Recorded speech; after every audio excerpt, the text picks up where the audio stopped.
Seigneur, merci pour ta parole. Au commencement, elle était, elle est et elle demeure toujours.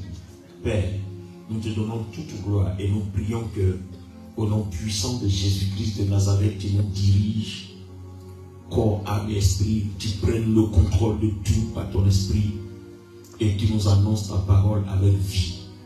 Merci Seigneur. Au nom de Jésus-Christ. Amen. Amen. Et le vendredi soir, nous avons touché la première partie de notre sujet, la bénédiction et la croissance. Alors, on était dans Luc 15, on a touché la partie de l'enfant prodige.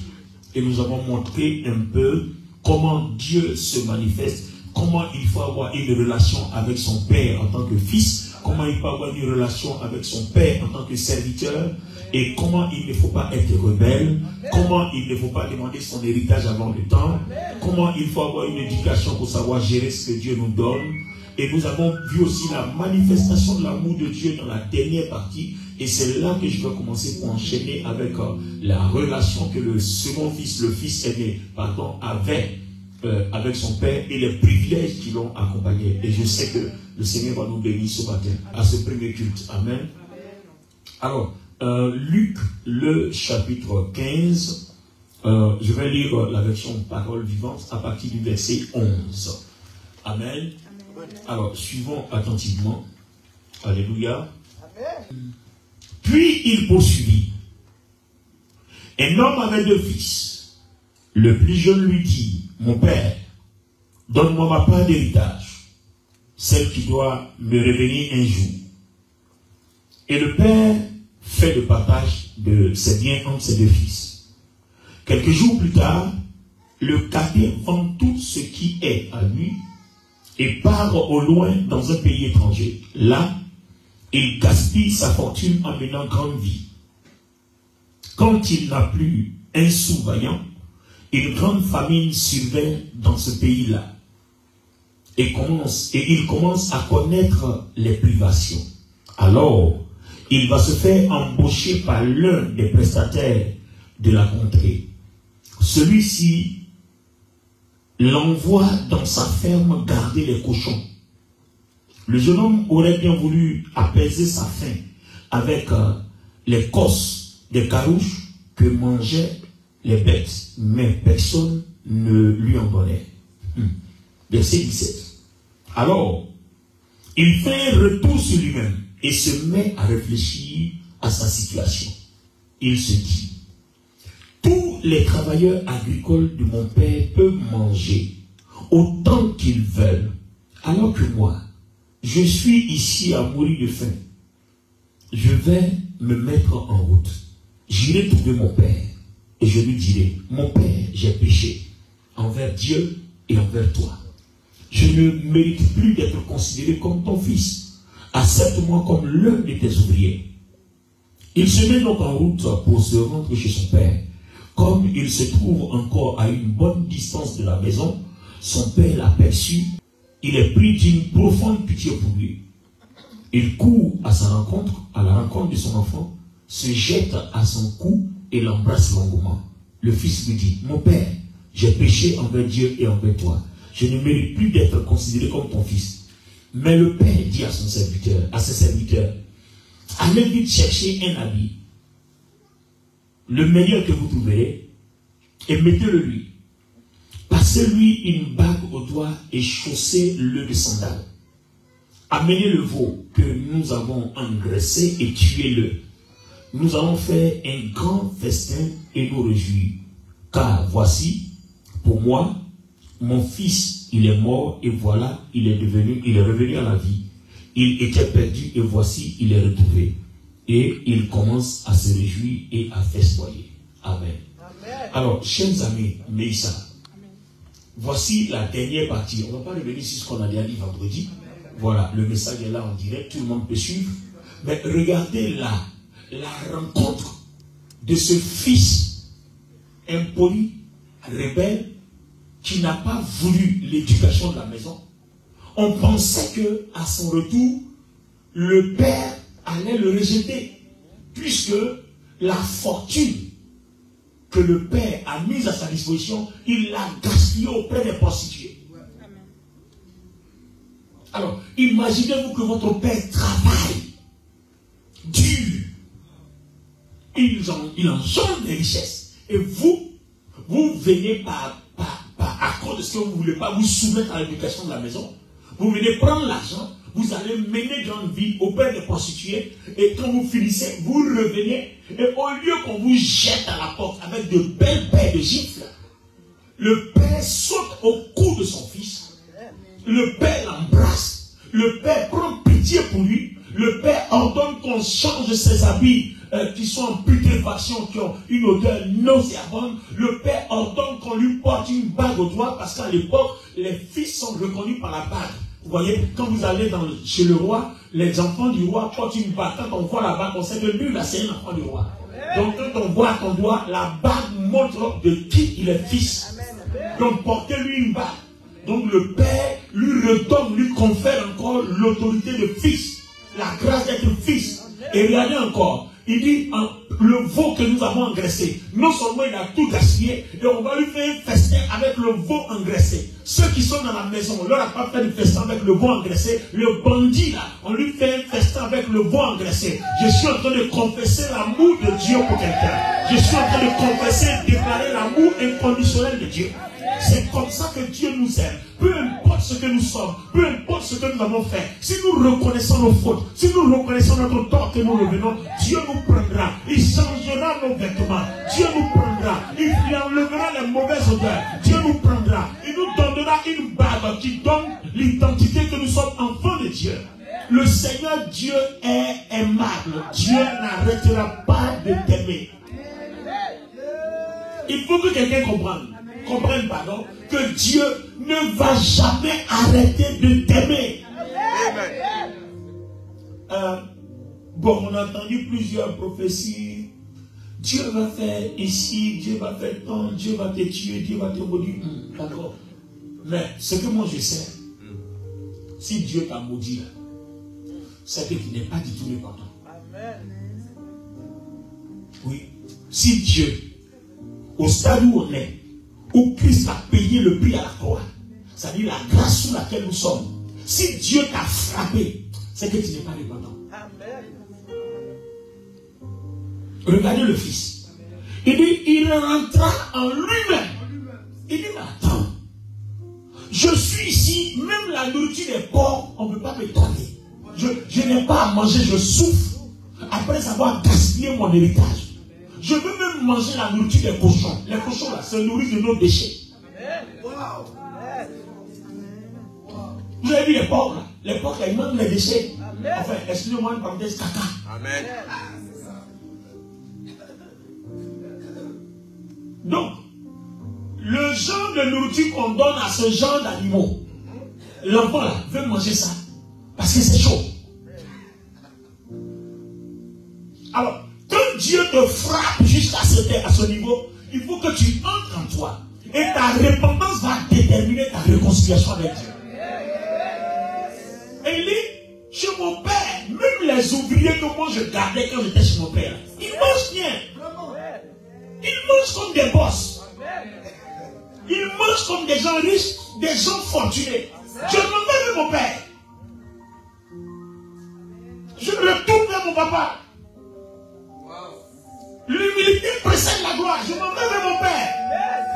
Je ne peux pas perdre ma grâce. Je ne peux pas tout perdre et puis souffrir encore. Même les porcs sont plus importants que moi. Les cochons sont plus importants que moi. Parce qu'on me refuse même la nourriture. Je m'en vais vers mon père. La vie est trop simple. L'humilité précède la gloire. Si nous voulons marcher avec Dieu, nous devons être caractérisés, déterminés, caractérisés dans l'humilité. Je m'en vais vers mon père. Je retourne à mon père. Alors les amis, regardez, il retourne à son père et regardez, sa repentance est tellement sincère. Et il lui dit, mon père, j'ai péché envers Dieu et j'ai péché envers toi. Pardonne-moi, je ne suis même pas digne d'être un de tes fils. Je suis même plus digne. J'ai trop déconné, j'ai trop café. J'ai mal fait. Traite-moi même comme un ouvrier. Ne me traite même pas comme un fils. Mais le père dit, on va te traiter comme un fils. Parce que tu es un fils. Et un fils reste un fils. Et Dieu au serviteur a mené un nouvel habit. Changer son vêtement sale. Il sent les cochons. Changer son vêtement. C'est comme ça que Dieu a tant aimé le monde qu'il a donné Jésus-Christ. Et nous, on n'a pas encore compris le cœur de Dieu. On marche avec Dieu, on a peur de Dieu. Alors que Dieu nous appelle. La crainte de Dieu, ce n'est pas la peur. Dieu est un Père. Et le Seigneur Jésus-Christ nous a bien dit, notre Père qui est aux cieux. C'est un Père. Et avec un Père, dans la maison, on a une relation.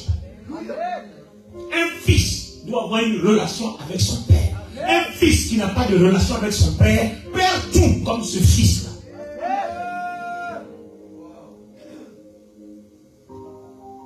Quand vous avez une relation avec le Père dans la maison, il y a des privilèges qui ne tarissent jamais. Votre onction ne va jamais tarir. Vos dons ne vont jamais tarir. La grâce que Dieu a déposée sur vos vies ne va jamais tarir. Quand vous avez une relation avec votre Père, vous-même chez vous à la maison, quand vous avez une relation avec votre papa, même quand le Père n'a rien, il s'endette pour vos études. Est-ce que le Seigneur parle à quelqu'un ce matin? Mais Dieu parle à quelqu'un ce matin. Quand à la maison vous avez une relation avec votre papa, même quand le Père n'a pas les moyens, il s'endette pour vos études. Votre avenir est préoccupant. Mais regardez, si vous êtes à la maison, vous êtes un fumeur de drogue, vous n'écoutez aucune éducation qu'on vous donne, vous ne prenez rien au sérieux, vous êtes vantard, bavard, hautain, poli à la maison, rebelle, vous allez voir, à un moment donné, vous n'êtes plus une préoccupation de votre papa. Il va s'occuper des enfants qui l'écoutent et qui sont disposés à réussir à partir de ses conseils. Son produit à faire. Il a pris pour lui, il est parti, et vous avez... Quand vous vous déconnectez du Père, tôt ou tard, ça va être la déchéance. Moi, j'ai vu des fils se déconnecter.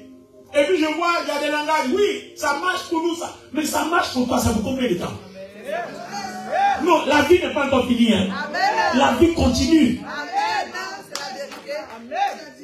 Regardez, quand notre Père spirituel vivait encore, Papa Kakou, ceux qui ont entendu parler de lui, il y avait un de ses fils, là, je ne vais pas dire son nom, c'est-à-dire le grand Kakou Séguéré, que les gens appelaient en Côte d'Ivoire onction fâchée, c'est-à-dire le père de l'onction, c'est-à-dire entre parenthèses, mettez ça en parenthèse. Lui, il a décidé d'être rebelle quand il a quitté, il allait créer son église. Et quand il a créé, ça marchait, les gens étaient beaucoup. Et puis 2 ans, on lui donne des conseils, il n'écoute pas, nous on est partis. On dit, aïe, mon gars, c'est courageux. Hein? Et malheur pour lui, quand le père a eu son accident, qu'il est parti, un jour il prêche à son église et puis il lui dit, on lui a parlé, il n'a pas écouté, voilà ça. Et puis quelqu'un m'a soufflé que voilà ce que votre frère a dit là-bas. Il dit, ah ouais. Mais l'année qui a suivi, il y a eu un mauvais vent. C'est-à-dire, il ne pouvait pas s'attendre. Un mauvais vent. Il va se retrouver quelque part aux États-Unis. Il va commencer à connaître des difficultés. Il va même faire la prison. Son église ici va se dégrader. Et jusqu'aujourd'hui, là, son nom a disparu du pays. Amen. Son ministère a disparu. Et malheur pour lui, le Père n'est plus vivant pour prophétiser sur lui. Malheur pour lui. Le Père n'est plus là pour prophétiser sur lui. Et aujourd'hui, je vous parle, sa vie est en décomposition. Je te parle de quelque chose dont je suis témoin. C'est parce qu'on a la chair, sinon j'allais vous dire son nom. Mais ici, on a des principes. Amen. Quand on a la chair, on a des principes. Alléluia. Sa vie est en décomposition. Vous voyez, quand vous vous déconnectez de votre Père, je dis, tôt ou tard, en fait, mon cher, quand vous branchez un ventilateur, il est alimenté, non? Il y a une source, il tourne fort. Même quand vous le débranchez, il continue de tourner fort. Il ne s'arrête pas sur le champ. Donc ça peut faire 1 an, ça peut faire 2 ans, ça peut faire même 10 ans. Mais tôt ou tard, le principe là, ça va s'appliquer. En fait, c'est comme ça. Vous voyez, le diable donne un semblant de succès à ceux qui sont déconnectés pour faire croire que, oh, sans lui, on peut. Mais tu ne peux pas. Dieu l'a utilisé pour faire de toi ce que tu es. Tu ne peux pas.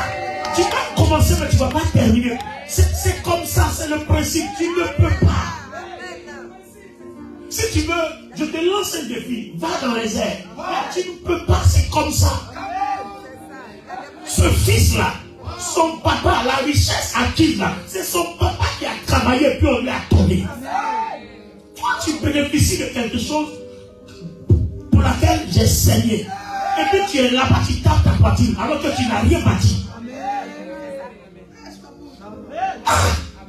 Et tu es sûr que tu vas terminer avec ça. Bon, continue. Mais moi, je ne suis pas sûr que tu vas terminer. Hein. Je n'ai même pas la certitude que tu vas commencer, mais tu ne vas pas terminer. Regardez bien. Quand Nathanaël parlait avec Philippe au sujet du Seigneur, un homme ne reçoit que ce qui lui a été donné du ciel. Un homme ne reçoit que ce qui lui a été donné du ciel.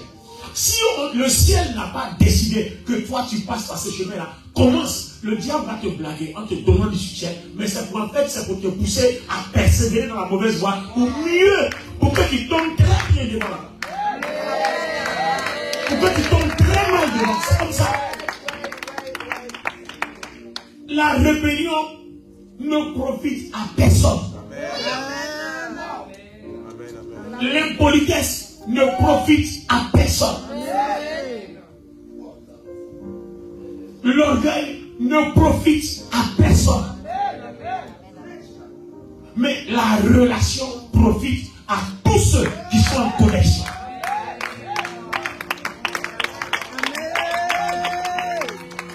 Regardez à travers ce message, quand vous lisez Luc chapitre 15, c'est un message pour l'église. Dieu est en train de parler à l'église. On parle de la relation d'un père et de ses fils. Et l'église, c'est la relation de Dieu et de ses enfants. Et vous voyez, la même relation de Dieu et ses fils, c'est la même relation que nous avons ici. Hein. Même dans une maison. Si tu n'honores pas ton papa, que ton papa parle sur toi, Dieu accompagne la parole. Noé n'a-t-il pas bu son vin? Il était ivre. Il avait mal fait. C'est un papa qui s'est rendu indigne pour un temps. Un fils est venu le traiter d'indigne en allant parler dehors. Dieu a accompagné la parole de Noé quand même. Pourquoi? Parce que le fils n'a pas honoré la relation qu'il a avec son père. Celui par lequel Dieu t'engendre, c'est par la personne que Dieu te bénit. C'est comme ça. Que ce soit dans le ministère, que ce soit spirituellement, que ce soit familialement, financièrement, matériellement, celui par lequel Dieu t'arrange là, t'arrange ou bien te bénit ou bien Dieu t'a façonné, c'est par ce canal-là que Dieu t'élève. Par le même canal aussi, soit tu es en haut, soit tu es en bas.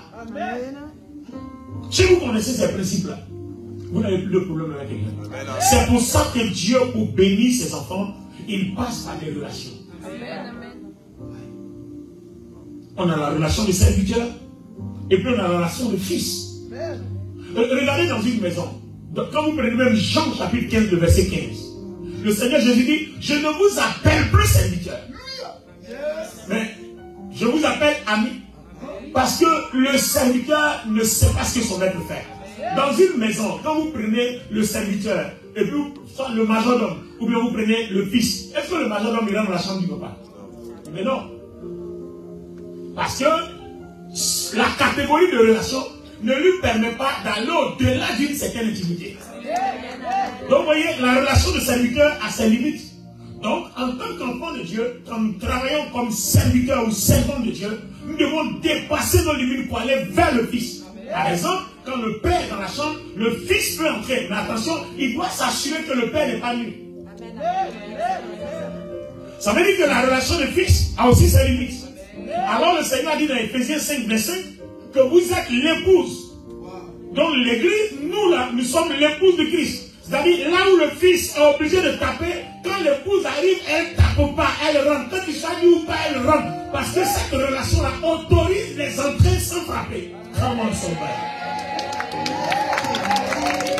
Quand vous arrivez à un certain niveau d'intimité avec Dieu, il y a des choses que Dieu commence à faire avec vous qu'il ne fait pas avec tout le monde. La vie chrétienne, c'est la relation d'un père avec ses enfants dans une maison. On est dans une cour familiale, dans une réunion familiale. Quand le père se lève le matin, il donne des ordres à tout le monde. Et les serviteurs sont à leur poste, les fils sont à leur poste, les épouses sont à leur poste. Voilà. Et maintenant, il a appelé aussi Abraham, son ami. Et le Seigneur Jésus dit, vous quittez quelque part, vous arrivez tard dans la nuit, à 2h, 3h du matin, vous avez faim. Vous frappez à la porte de votre ami parce que vous avez besoin de manger. Il a du pain chez lui. Même s'il n'a pas envie de vous ouvrir parce qu'il est fatigué, à force d'insister, quand il sait que c'est son ami, il vient, il ouvre et puis il vous donne. Vous voyez, quand vous arrivez au niveau d'amitié, vous devenez une confidente avec Dieu. Ça dit Dieu ne vous cache rien. C'est pour ça que dans Genèse, le chapitre 18, quand il devait détruire Sodome et Gomorrhe, il a dit à Abraham, cachez-les à Abraham ce que je vais faire. Vous voyez, vous arrivez à un certain niveau d'intimité avec Dieu, où Dieu commence à penser à vos intérêts. Parce que Dieu sait que s'il touche à telle chose, vous aurez mal. Donc, le stade, le niveau d'intimité que vous avez avec lui, il ne veut même pas que vous ayez même mal, même à la tête, même à l'orteil, ne serait-ce qu'au doigt. Il dit, cachez-les à Abraham. Abraham va avoir mal. Il faut que je lui dise ce que je vais faire. Et il va le dire à Abraham, parce qu'il veut que, si Lot sort, Abraham soit heureux. Donc Lot va négocier avec Dieu jusqu'à ce que Dieu dise, je ne détruirai pas la ville, même s'il y a 10 justes. Et tout ça, c'était à cause de Lot. Et après, Dieu va envoyer des anges à aller faire sortir Lot. Tout ça pour qui? Abraham. Abraham est qui pour lui? Son ami. Je commande sur ta vie sur la terre d'Israël. Que le serviteur, tu augmentes ton niveau d'intimité avec Dieu pour arriver au fils. Et que le fils, tu augmentes ta relation avec Dieu pour arriver au niveau d'épouse. Et que l'épouse, tu arrives au niveau d'amis. Et que toi et Dieu, il n'y ait point de secret. Que Dieu ne te cache plus rien. Quand vous arrivez à ce niveau-là, la puissance de Dieu n'a plus de secret. Dieu vous parle, vous entendez sa voix. Et c'est par là que nous avons donné le titre, la bénédiction et la croissance. Quand vous arrivez à un certain stade, quand vous êtes béni, en fait, en réalité, vous ne pouvez pas dire que vous êtes béni quand les choses n'évoluent pas. Quand vous êtes béni, il y a une croissance. Les choses évoluent. Les choses changent. Les choses bougent. Regardez, voyageons un peu dans Genèse chapitre 26. Il y avait une grande famine à Guérard, chez les Philistins, dont Abimelech était le roi. Alors, Isaac, le fils d'Abraham, veut quitter Guérard pour aller en Égypte parce que la famine ne frappait pas encore l'Égypte. Il y avait à manger.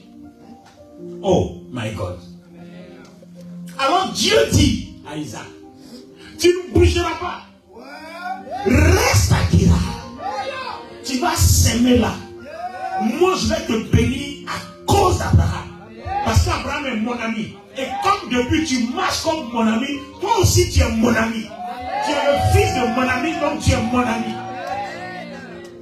Donc là où ça ne marche pas pour tout le monde, là ça va marcher pour toi parce que je serai avec toi. Et la Bible dit quoi? Abraham s'aima cette année-là en pleine famille et Abraham moissonna le centuple du jamais vu.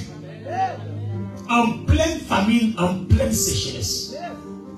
Alors les Philistins disent, mais comment il se fait que nous-mêmes qui avons notre terre, quand nous s'aimons, ça ne marche pas? Mais toi, quand tu s'aimes, ça marche. Pourquoi? Il avait une relation avec lui. Donc, cette alliance-là est caractérisée par le fait que son papa était son ami. Était un ami de Dieu. Et lui, Isaac, il a marché dans les traces de son père. Donc, la même amitié que Dieu avait avec Abraham, la même amitié-là, Dieu alla avec qui? Avec Isaac. Donc, vous voyez qu'à cause de leur relation, là où ça ne marchait sur personne, ça marchait sur lui. Est-ce que quelqu'un comprend ça? Donc je ne suis pas d'accord à un moment donné de la vie chrétienne que les gens disent, moi dans ma famille on ne se marie pas, donc c'est pour ça que je ne suis pas encore marié, dans ma famille on ne réussit pas, on ne travaille pas. Attends, si ta famille on ne travaille pas, mais ta famille, les gens de ta famille n'ont pas la même alliance, n'ont pas la même relation que tu as avec Dieu. Non, je ne suis pas d'accord. Je ne suis pas d'accord. Mais dans votre famille, on ne travaille pas. Mais moi, je connais le président. Mais donc, moi, seul, y ai travaillé parce que le président a écrit au travail pour tout le monde. Il suffit de me passer un coup de fil. Donc, vous voyez que ma relation me permet de me distinguer, de me démarquer de ma famille qui est assise quelque part là-bas, attendant que le ciel et la terre tombent sur eux. Est-ce que vous comprenez? Alors, regardez ici, dans le verset 25. Pendant qu'on faisait le festin pour le fils rebelle, impoli, qui a refusé l'éducation, et qui reçoit une grâce par enchantement, regardons le verset 25. Regardez bien, il est écrit, pendant ce temps, le fils aîné travaillait au champ. À son retour, à mesure qu'il se rapproche de la maison, il entend des gens qui chantent et qui dansent. Il appelle un jeune serviteur et lui demande, que se passe-t-il? Le garçon lui répond, c'est ton frère qui est de retour parce que ton père l'a retrouvé sain et sauf. Il l'a tué, le beau grand à son honneur, alors le fils aîné se met en colère et refuse de franchir le seuil de la porte. Finalement, son père sort et insiste pour qu'il entre. Mais lui explose. Cela fait tant et tant d'années que je travaille pour toi comme un esclave. Jamais je n'ai désobéi à tes ordres. Avec ça, pas une seule fois tu m'as donné un chevreau pour festoyer avec mes amis. Mais quand celui-là revient, ton fils qui a mangé la fortune avec des filles de joie, c'est-à-dire avec des prostituées, pour lui, tu tues le veau gras. Écoutez le verset 31, c'est plus important. Mon garçon, lui dit le père, tu es constamment avec moi. Attends, essaie d'entendre ce que le père dit. Il dit, tu es constamment avec moi. My God, tu es constamment avec moi. Et il dit encore, tout ce que je possède t'appartient. Mais, il fallait bien faire une fête et se réjouir avec ton frère. Il était mort, il est revenu à la vie. Il était perdu et le voilà retrouvé. Le père dit au fils aîné, faut pas te fâcher. Tu es constamment avec moi. Pourquoi le Seigneur Jésus dit dans 1 Thessaloniciens 5:17, priez sans cesse. Il dit, tu es constamment avec moi. C'est-à-dire, notre relation n'a jamais eu de cassure. On est toujours ensemble. La preuve, toi-même tu dis au verset 25, j'ai travaillé pour toi comme un esclave. C'est-à-dire, autant tu travailles pour moi, ne t'inquiète pas. Qu'on fasse un festin, qu'on fasse pas un festin, l'essentiel est que tout ce qui est dans la maison, c'est pour toi. Quand toi tu possèdes tout ce qui est dans la maison, tu as besoin de festin. On fait un festin pour quelqu'un qui a des problèmes, qu'on veut restaurer. Mais quelqu'un qui n'a pas de problème, qui possède tout, tu peux manger tout ce que tu veux. Est-ce qu'on a besoin d'un festin? Tu veux manger un chevreau et va prendre, mange. Tout ce qui est dans la maison t'appartient. Et regardez comment Dieu est en train de s'adresser à l'église. Tout ce que le royaume de Dieu a, c'est pour toi, c'est pour moi, c'est pour nous les enfants de Dieu. À tous ceux qui l'ont reçu, Jean chapitre 1, verset 10, 11, 12, il leur a donné le pouvoir de devenir enfants de Dieu. Lesquels sont nés ni de la chair et ni du sang, mais par l'esprit. Tout ce que le Christ a, c'est à nous. C'est pour ça que 1 Jean 3, 18 à 22 dit clairement, il dit, petits enfants, n'aimez pas en parole mais en action. Alléluia. Et il dit au verset 22, tout ce que vous demanderez au Père, il vous le donne. Pourvu que vous croyez en Jésus-Christ, pourvu que vous vous aimez les uns les autres. Et moi, je demeurerai en vous. Tout ce que Dieu a, nous qui croyons en son nom, c'est pour nous. Mais maintenant, le problème, comment est-ce qu'on croit en son nom? Comment est-ce qu'on demeure avec lui? Regardez bien le fils prodige, le verset 25. Il dit, pendant ce temps, le fils aîné travaillait au champ. Vous voyez, il servait. Et encore, là, il dit, cela fait tant d'années que je travaille pour toi comme un esclave.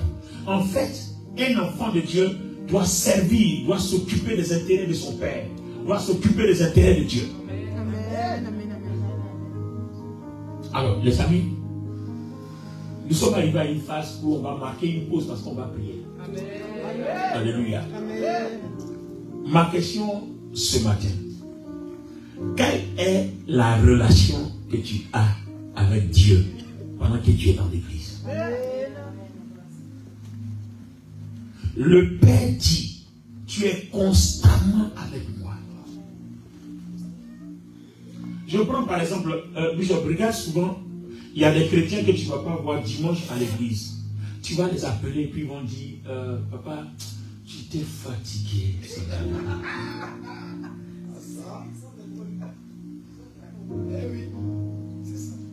Le lundi, il est le premier au travail. Il s'est réveillé à 4h du matin. Allô, travail. Et quand il vient à l'église, fatigué. Je suis fatigué.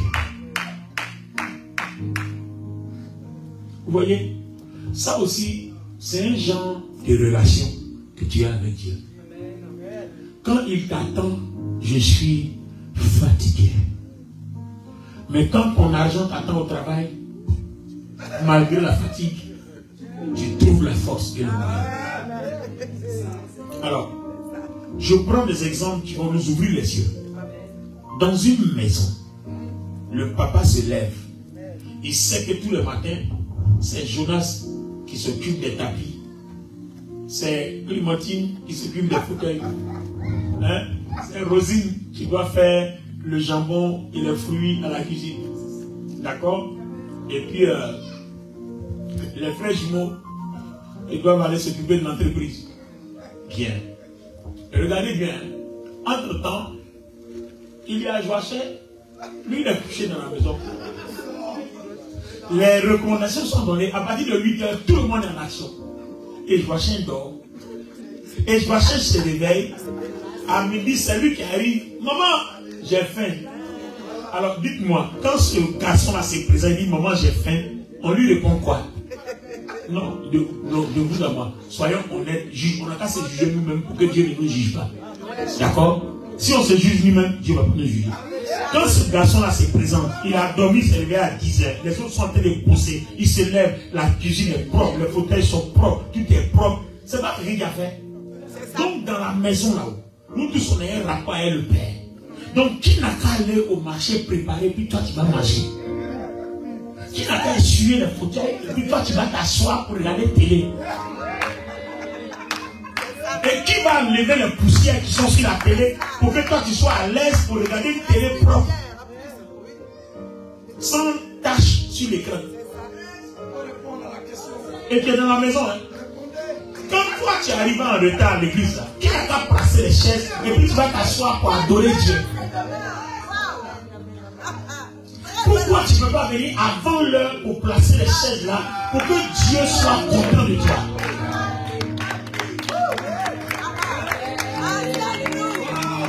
Quand le mois est fini et qu'on paye le loyer à 1000 euros et que toi tu ne donnes rien, et puis dimanche tu viens prier, et puis tu mets le culte était formidable. Seigneur, le Dieu m'a béni. Bon, qui doit payer la salle là pour que toi tu aies l'opportunité de venir adorer, pour que Dieu te bénisse? En fait, c'est ça la relation. C'est ça. Dans une maison, il y a des tâches. Chacun joue un rôle. Tu ne veux pas entendre parler de Dieu. Tu ne veux pas entendre parler d'offrande. Tu ne veux pas entendre parler d'action de grâce. Mais tu veux un culte où il y a onction. Mais il faut que les gens préparent ça pour que l'onction la coule dans ta vie, pour que ça débloque des portes. En fait, il faut une relation, c'est comme ça. C'est-à-dire, vous voulez écouter les gens dehors, mais les gens qui sont dehors ne connaissent pas la parole de Dieu, ne connaissent pas la pensée de Dieu. Mais vous qui connaissez la pensée de Dieu, ils vont communiquer aux gens ce qui se passe pour que Dieu se manifeste. Dans une maison, quand le Père est content, les enfants sont bénis. C'est le Père qui doit dormir dans une maison puis se réveiller à midi. Quand il se lève, ah oui, Rosine a nettoyé le tapis, Clémentine a fait la cuisine, le Père s'assoit et puis les enfants venaient autour de la table puis s'assoient. Il dit oui, je suis content. Alors toi, voilà ça. Toi, voilà ça. Toi, tu as demandé un deal 500 euros. Ça coûte combien? 700 euros. Ton seul deal coûte 700 euros. Mais tu as travaillé bien. Prends. Toi, tu veux quoi? Ah, tu viens d'avoir ton permis. C'est une voiture, non? Oh, prends. Corinne, c'est quoi? Tu as besoin de quoi? Oh, mais papa, tu sais, je vais aller à l'université. aux États-Unis, c'est rien. J'ai un ami là-bas, il appelle. Explique, c'est comment? Il y a ma fille qui arrive là. Je te donne un chèque, trouve une place. Pourquoi? Parce que le Père est content. Je déclare que Dieu te bénisse, Meïssa. Peu importe, que la grâce de Dieu coule sur toi, Meïssa. Que la bénédiction de Dieu te parvienne. C'est par la relation qu'on est béni. Et c'est par la relation que la croissance de Dieu nous tire vers le haut et nous pousse à aller de l'avant. C'est comme ça que ça se passe. Tu ne peux pas être un chrétien stagnant assis là et puis tu attends que Dieu t'apporte sa vie. Ça ne fonctionne pas comme ça. Bon, je sais que ici en France, en Europe, même quand tu as 18 ans que tu es chez toi, tu travailles, tu as ta maison. Imaginez-vous, vous avez travaillé, vous avez votre petit studio, d'accord? Et puis, vous êtes assis, quelque part, il y a un ami qui vient vous rendre visite. Lui, il ne travaille pas. Il se débrouille dans la vie. Mais vous, vous avez bossé. Vous avez payé le prix. Et puis vous travaillez. Alors les amis, regardez bien.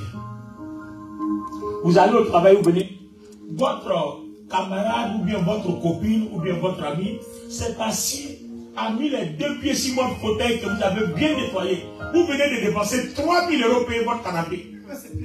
Et puis il a mis ses pieds dessus. Entendu, il ne travaille pas, il ne connaît pas le prix d'un canapé. Il n'a jamais affronté cette épreuve. Et il met son pied dessus, et puis assis là, il a les chaînes de la télécommande, il zappe. Et quand il ne trouve pas des missions qui l'intéressent, il paye sur la bourse là. Ce que toi-même tu ne payes pas là, lui paye en plus.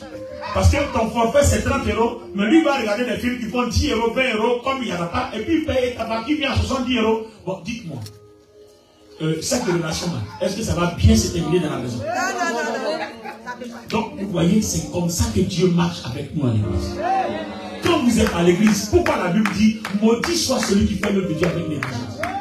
En fait, ce n'est pas que Dieu va te maudire, mais en fait, vous n'aurez pas de succès, vous n'aurez pas de bénédiction, vous n'allez pas croître comme tous les autres qui s'acharnent, qui cherchent premièrement le royaume de Dieu, et le reste leur est donné par-dessus tout.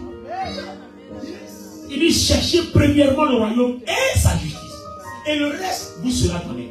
C'est-à-dire, tous ceux qui se battent pour que Dieu soit satisfait, le Seigneur aussi fait quoi? Il dit, il met tout à leur disposition. En fait, c'est un challenge. Chercher Dieu, c'est comme ça. Vous pensez que c'est parce que nous sommes chrétiens que Dieu nous bénit? Non. Je vais vous expliquer quelque chose qui va vous choquer. Peut-être on a mal compris la Bible. Mais permettez-moi, par la grâce de Dieu, de nous ouvrir les yeux. Regardez les amis. Le fait que tu sois chrétien ne te donne pas droit à la bénédiction terrestre. Je vous explique. Éphésiens le chapitre 2, le verset 8 dit: nous sommes sauvés par pure grâce au moyen de la foi. Donc quand tu as la foi, tu as le ciel. Mais tu n'es pas encore mort pour aller au ciel. Donc le ciel est ce qui est réservé à cause de ta foi. Par la mort de Christ à la croix, ça t'attend. Mais entre-temps, ta foi ne te donne pas droit aux richesses. C'est-à-dire, les richesses de la terre, on ne les met pas à ta disposition. C'est le ciel que tu as. Mais il te faut maintenant posséder et contrôler la terre. C'est deux choses. Je vous donne des exemples. Le brigand à la croix, quand il a confessé le Christ, c'est un voyou, c'est un bandit, c'est un meurtrier, un violeur. Mais à cause de sa foi, on lui pardonne son maître, on lui pardonne ses viols, on lui pardonne ses crimes. Et le Seigneur Jésus lui dit, aujourd'hui même, tu es avec moi au paradis. Il allait au paradis. C'est-à-dire, arrivé là-bas, tout ce qui est là-bas, qui est réservé à ceux qui sont sauvés, il en bénéficiera. Mais supposons qu'il ne devait pas mourir pour aller au paradis, qu'il a été sauvé, qu'il devait rester sur la terre. Il allait vivre de quoi? Il allait apprendre à travailler, il allait apprendre à entreprendre, parce que là, ce n'est pas un acquis. Tu es un violeur, tu es un voleur, il n'a pas. Oui, il faut changer ton caractère, il faut changer ton comportement, il faut changer tes habitudes, il faut recommencer à t'éduquer, à marcher comme il faut pour avoir ce que les autres ont sur la terre.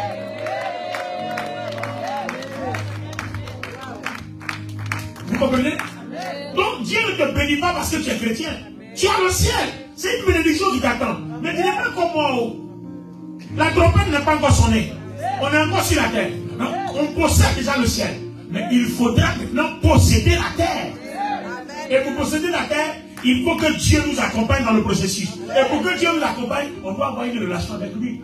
Voilà tout le problème. Et c'est ce que les gens ne comprennent pas. Donc si tu es chrétien, que tu es assis chez toi, tu ne payes pas de dîmes, tu ne fais pas d'offrande, tu ne pries pas, tu ne jeûnes pas, tu es toujours dans ton même caractère, tu es toujours en boîte de nuit, toujours dans ta même prostitution, toujours dans tes mêmes habitudes, tu n'as pas de relation avec Dieu, il va avoir un sérieux problème. Après tu vas dire, depuis que je suis à l'église, depuis que je suis à Meïssa, je ne suis pas béni. C'est pas Meïssa ton problème. Hein. C'est pas Meïssa ton problème. Hein. Ton problème c'est ta relation avec Dieu. C'est pas l'église qui est ton problème. Hein. Ton problème c'est ta relation avec Dieu. Parce que même si tu quittes Meïssa, tu vas dans une autre église, c'est le même Dieu. Chaque église n'a pas son Dieu. C'est le même Dieu. Tu auras le même problème. Donc, ce qu'on nous demande, c'est une relation. Alors nous allons prier ce matin. Il faut qu'on comprenne qu'on n'a plus que besoin d'une relation. C'est une relation qui change notre atmosphère. Qui possède le ciel sur la foi. Christ est déjà mort. Ça là, on ne peut pas te l'arracher. Même si le diable a bu courageux, avec tout son courage, il ne peut pas t'arracher. Parce que à cause de ta foi, Dieu t'a déjà sauvé, tu possèdes le ciel. Quand la trompette sonne, le jour où tu meurs, tu vas au ciel. Mais, comme tu n'es pas encore allé au ciel, il faut bien que tu aies l'argent pour te payer une voiture, pour louer une maison, d'accord? Louer un appartement, ou bien pour t'acheter un appartement, ou bien pour t'acheter ta maison, ou bien pour construire ton immeuble. Il faut que tu fasses des entreprises, des affaires, et ça doit prospérer. Mais tout ça, il faut que la bénédiction de Dieu l'accompagne pour que tu vois la croissance.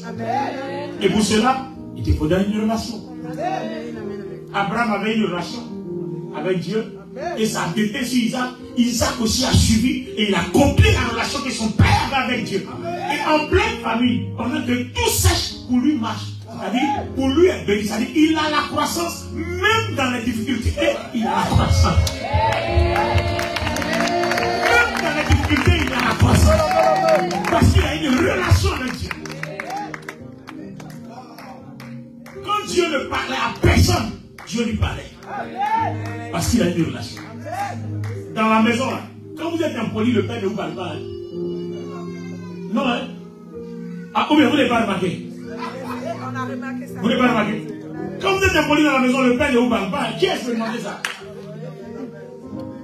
Il dit au travail, quand il vient, les gâteaux, les choses qu'il prennent là, il dit les noms, il dit les noms de chacun. Et puis tu vas voir à la fin, tu espères qu'on va dire ton nom. On ne dit pas ton nom. Pourquoi? Parce qu'il n'est pas content. À cause de quoi? Tu es impoli dans la maison. Tu ne respectes pas les ordonnances de la maison. Tu fais ce que tu veux.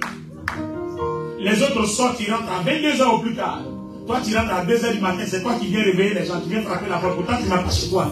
Tu es un débrouillard, et puis dans ta débrouillardise, tu déranges les gens qui sont assis, qui sont posés dans la vie. Vous voyez? Il faut une relation. Changeons nos façons de marcher avec Dieu. Changeons nos façons de se comporter dans l'église. Ayons une relation avec Dieu. Vous allez voir, dans l'église, les gens qui ont une relation ne sont pas rebelles. Quand tu as une relation avec Dieu, est-ce que tu as le temps même? Tu es préoccupé. Tu es préoccupé. Est-ce que tu as le temps même? Les gens sont en train de faire leur parable, leur querelle. Tu es trop préoccupé. Parce que tu te demandes comment je vais faire pour que je puisse plaire à Dieu.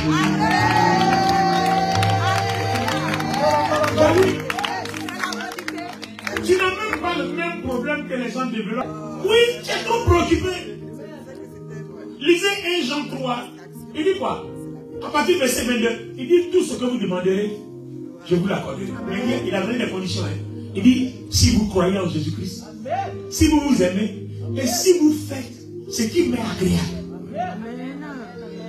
Donc tu comprends que je suis quelqu'un de très préoccupé. Mon objectif, il me demande, Seigneur, est-ce que ma foi que j'ai en Jésus-Christ est de qualité? Est-ce que la façon dont j'aime mon prochain, est-ce que c'est de qualité? Est-ce que la façon dont j'ai ma relation avec toi, est-ce que je te suis agréable? Parce qu'en fait, la qualité de ta foi, la qualité de ta relation avec ton prochain et la qualité de ta relation avec Dieu déterminera la qualité de ta bénédiction et la valeur de ta croissance. Je veux parler, je veux prier. On va prier ensemble. Et je sais que si ce message a fait quelque chose dans ton esprit, ta vie va changer.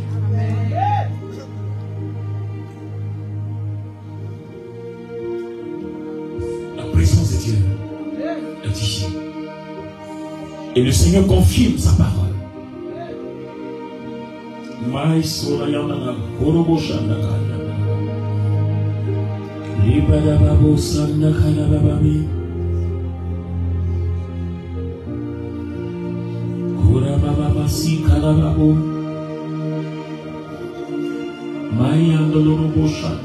Le Seigneur est en train d'ouvrir les yeux d'une personne. Tu avais ce don-là, tu l'as perdu. Et pendant que je suis en train de parler, le Seigneur est en train de se manifester. Ton esprit est en train de voir une vision maintenant pendant que je parle. Les brocassi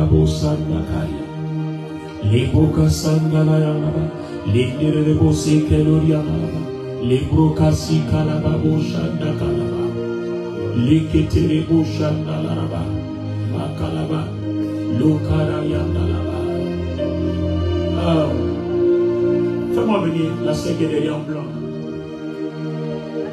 Kinda kurobo shanda kalaba, les brodobo shanda kalababo shinde les katoria nanabasi kalababo.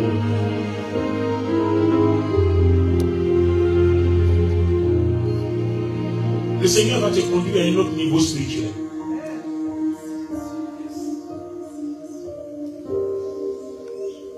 J'ai vu tes yeux. J'ai vu tes yeux. J'ai vu les yeux de ton esprit s'ouvrir. Tu as commencé à voir les choses à la dimension d'un prophète.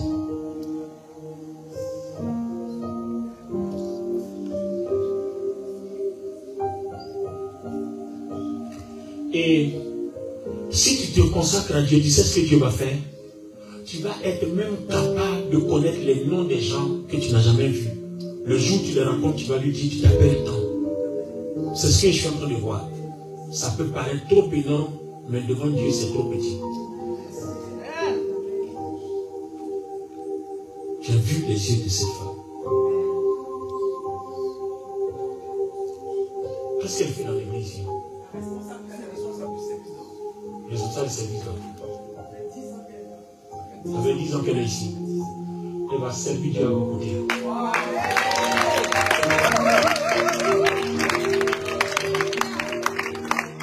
Elle va servir Dieu à vos côtés. À la dimension du ministère de prophète.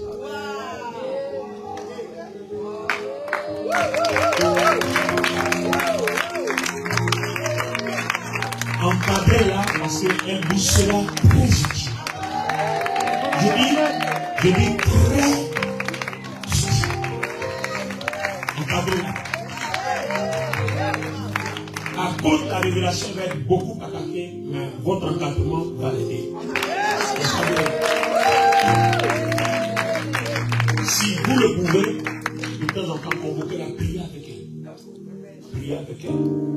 Bon, je n'ai pas eu de prière avec tout le monde. C'est une mission que Dieu vous donne. Parce que cette femme va vous être très utile.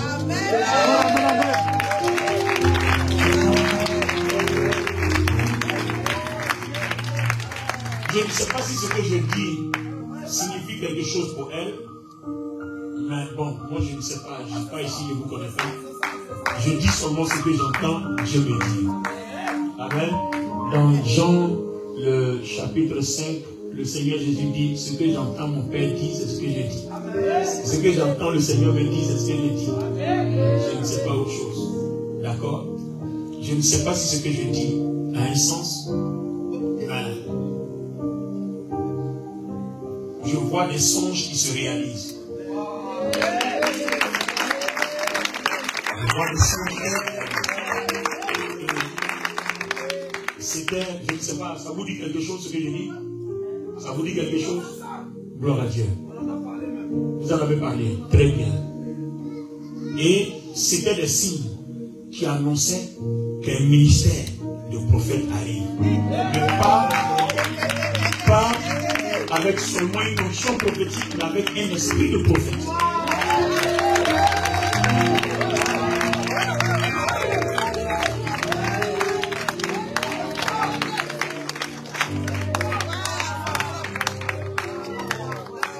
J'ai vu Dieu ouvrir ses yeux.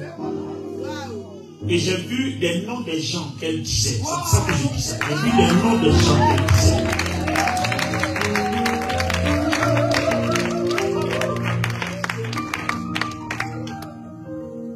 Ne te dis pas, ce n'est pas pour moi. Tu vois, ce que je dis là, tu vas penser que c'est tellement énorme. Mais Dieu est trop puissant. Ce n'est rien du tout. Dieu est trop puissant. Dis les noms des gens, Dieu est trop puissant. Mais pour nous, c'est glorieux. Pour Dieu, ce n'est rien, mais pour nous, c'est glorieux. Dieu va se servir de toi cette dimension. C'est pour ça qu'il dépose sur toi un sceau.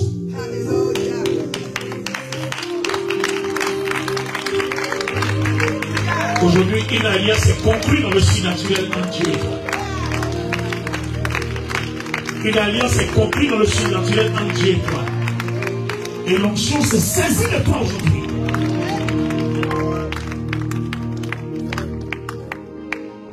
Dieu l'avait déjà fait avant même que je parle.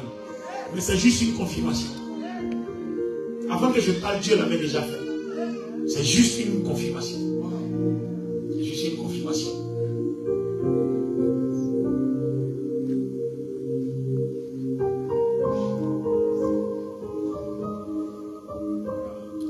Bishop Meïssa est dans une nouvelle dimension. Peut-être que vous ne le voyez pas.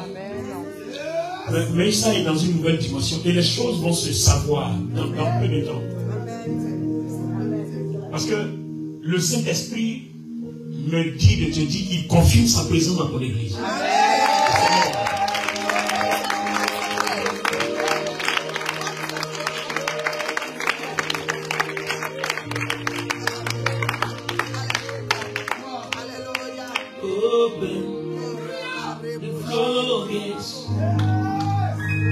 In abundance and cause your rain, oh Sakalaya, follow me.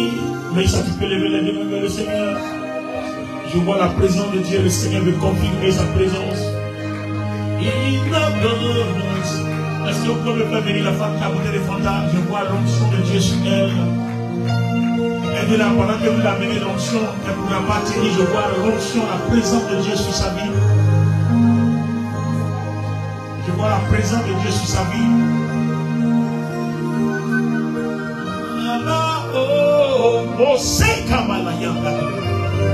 Elle ne pourra pas tenir. Aidez-la à se lever parce que je vois une forte onction de Dieu sur sa vie. Makariko Sandalaba. Leboraba. Rebosaka. Dieu veut que tu te débrouilles pour lui, femme. Dieu veut que tu te débrouilles pour lui. Il veut faire des choses énormes dans ta vie. Il veut que tu te débrouilles pour lui. Dieu veut que tu te débrouilles pour lui. Est-ce que tu m'entends? Le Seigneur veut que tu te débrouilles pour lui. Il veut faire des choses énormes avec toi. Il veut que tu te débrouilles pour lui. Oh, Sakabalayandakaria. Les Broskotolobo Sheteke. Les Bradababo Sandakaria. Les Bradaba. Dieu veut que tu te débrouilles pour lui. C'est maintenant qu'il veut commencer avec toi. Une saison de bénédiction, mais il veut que tu te débrouilles pour lui. Une saison de bénédiction. Bishop, il faut aider cette femme parce que Dieu veut qu'elle se débrouille pour lui. Parce qu'il veut commencer une saison de bénédiction dans sa vie. C'est pour ça que l'onction te saisit ce matin. Parce que Dieu est en train. Il sent beaucoup de blocages. Et le Seigneur dit, je veux commencer une saison. Ouvre-moi la porte. Ouvre-moi la porte. Ouvre-moi la porte.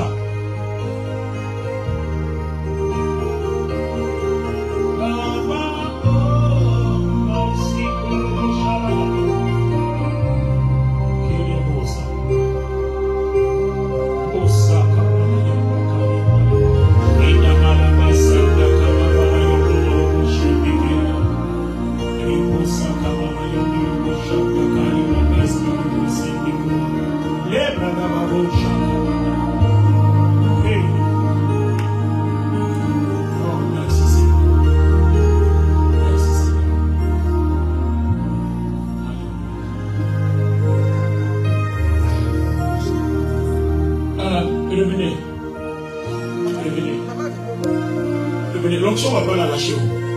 Le Seigneur lui demande quelque chose. Quand il va ouvrir la porte, il va voir. C'est sa saison de bénédiction. Où ça va faire bim. Ouvre-lui la porte. Ouvre-lui la porte seulement. Commence déjà par une vie de prière. Commence déjà par une vie de prière. Commence déjà par une vie de prière. Commence déjà par une vie de prière.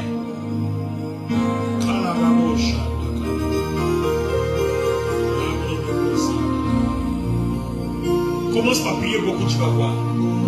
Commence déjà par prier beaucoup. Commence par prier beaucoup. Oh, ma salaya.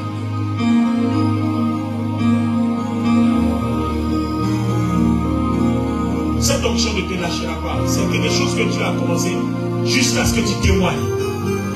Retiens cette date-là jusqu'à ce que tu témoignes. Cette onction-là, elle sera sur toi. Même partout où tu vas passer. Dans le métro, dans le bus, dans le train, dans la voiture, partout. Elle sera toujours là. Elle ne va pas te lâcher. Cette puissance-là, déposée dans ta vie.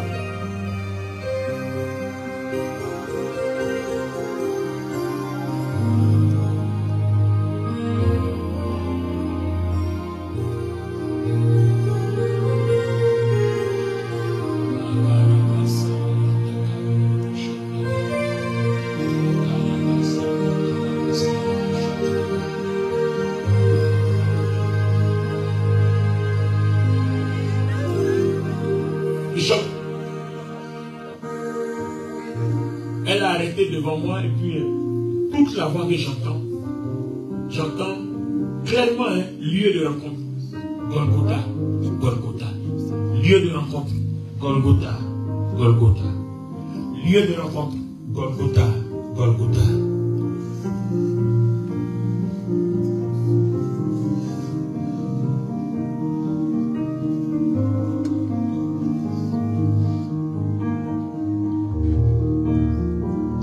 Déchargez-vous sur moi de tous vos fardeaux.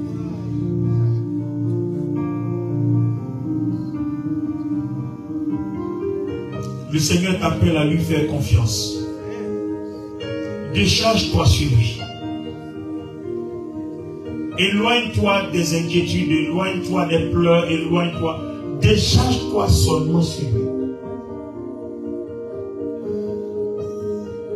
Il a payé le prix à Golgotha pour toi.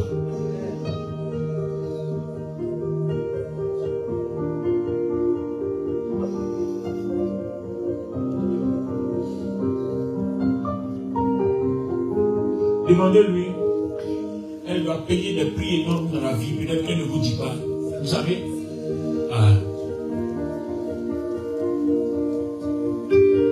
Fais confiance au Seigneur. Si Dieu t'a appelé, c'est la fin de toutes choses.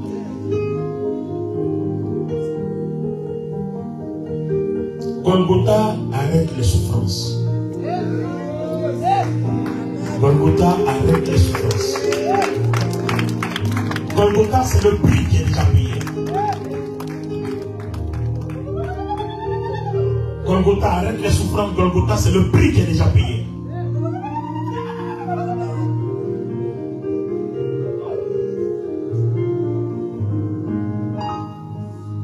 Seigneur, merci pour la grâce que tu lui accordes.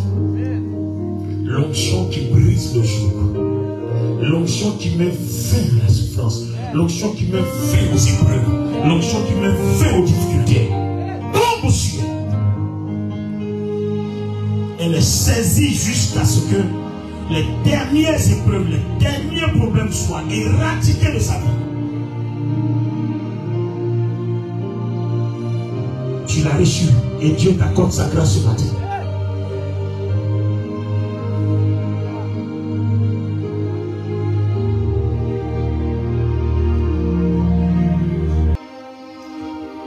Si quelqu'un a mal quelque part, mets la main là où tu as mal. Et principalement, je vois les yeux d'une personne malade. Mets la main sur les yeux.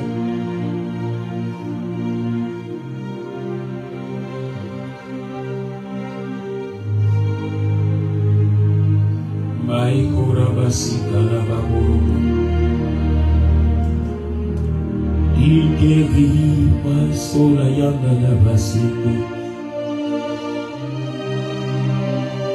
Jésus guérit mon sang. Toute douleur, toute maladie te quitte au nom de Jésus-Christ. La droite de l'Éternel manifeste sa puissance et la grâce de Dieu est disposée. Jésus guérit, Jésus sauve, Jésus délivre, Jésus libère. Tes yeux sont libérés. Dans ton corps, le mal te quitte. Peu importe sa force. À la croix, le Seigneur a apporté la solution. La grâce de Dieu parvient jusqu'à toi. Et la puissance de Dieu te rend totalement libre. Merci Seigneur. Merci Saint-Esprit. Seigneur, je prie pour Meïssa. Je prie pour la croissance. Je prie pour la grâce. Je prie pour la faveur. Je prie pour ta bonté.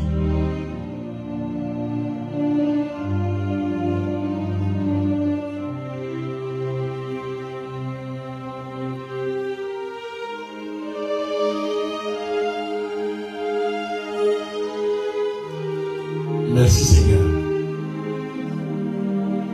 Parce que tu accordes une glorieuse salle à Meïssa. C'est un miracle.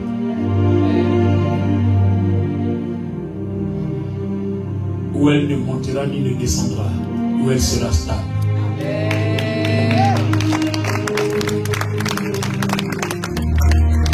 Cette salle, je la vois maintenant parce que Dieu est en train de me parler d'elle. Merci Seigneur pour ta bonté. Merci Seigneur pour ta fidélité.